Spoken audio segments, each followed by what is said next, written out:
Bonjour à tous et à toutes, Gabou ici présent avec ma petite MX5. Les longerons rouillés, c'est dans le passé. Enfin, c'est bon, on n'en parle plus.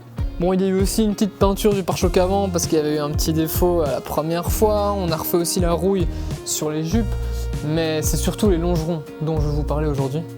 Parce que j'ai quand même senti une différence et j'aimerais vraiment vous expliquer le mieux possible pourquoi vous devriez le faire à mon sens. Cherchez des gants. Voilà, un longeron, d'accord? Donc, pièce métallique, c'est une partie du châssis, d'accord? Jusque là ça va.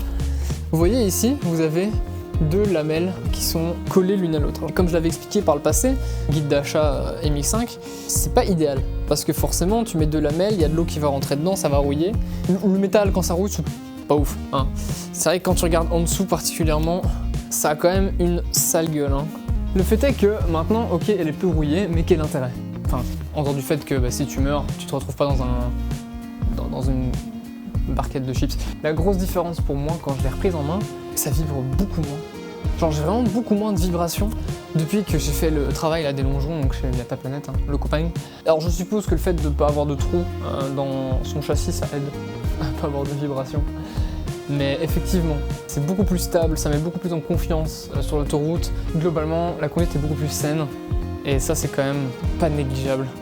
Oui, aussi une grosse différence, c'est que maintenant, du coup, ce longeron qui était remplacé, c'est une pièce en une seule lame. Alors, ça peut poser des questions en termes de sécurité, c'est possible. De toute façon, couper dans le châssis, c'est pas idéal. Mais mieux vaut ça qu'un trou. Je pense que c'est assez évident quand même. L'opération en tant que telle m'a coûté 1000 balles. La voiture était à l'arrêt pendant un petit moment, mais il n'y avait pas que ça, il y avait encore, comme j'ai dit, les jupes qu'il fallait retravailler un petit peu et tout un tas d'autres choses, donc compréhensible. Je suppose que si on compte 2 semaines, ça me semble pas déconnant, 2-3 semaines pour faire les longerons, ça me semble honnête. En somme, ouais, je vous conseille de le faire, de préparer un budget quand vous achetez votre MX5, je l'ai déjà dit dans le guide d'achat, mais c'est quand même nécessaire. Bah voilà, moi maintenant, c'est fait, elle est saine, pas de rouille, nulle part. Littéralement nulle part en vrai. Putain, c'est cool ça.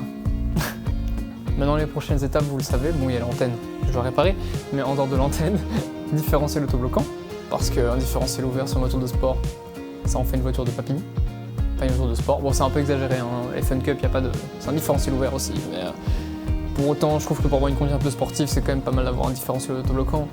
En plus il n'y a pas beaucoup de puissance, donc si je peux choper un peu de côté sportif dans ça plutôt que dans le moteur, bon, je prends. Et puis peut-être des amortisseurs, on verra bien avec le temps. Là j'arrive peu à peu à ce que je voulais, c'est-à-dire une voiture globalement basique, avec quelques petites modifs, juste pour l'assainir et la rendre un peu plus cool à conduire. Moi je vous dis à la prochaine, qu'est-ce qui se passe ?